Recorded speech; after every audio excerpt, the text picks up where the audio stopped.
pembangkit listrik yang ada di Aceh ini ada di 2 titik, satu di Arun, satu lagi di Nagan Raya.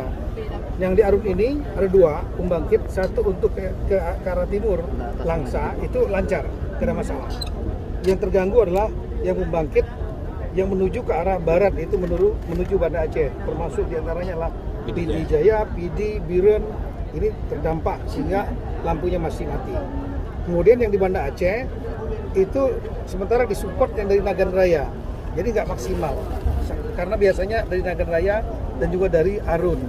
Saya sudah koordinasi dengan Dirut PLN Pak Darmo tadi di Banda Aceh, intinya perlu ada dibangunkan tower di sana pengganti, dan kemudian peralatannya lebih kurang 30 ton sudah dibawa dari Jakarta ke Banda Aceh. Sudah ada pengiriman. Itu hanya satu jalur saja, yaitu menggunakan helikopter.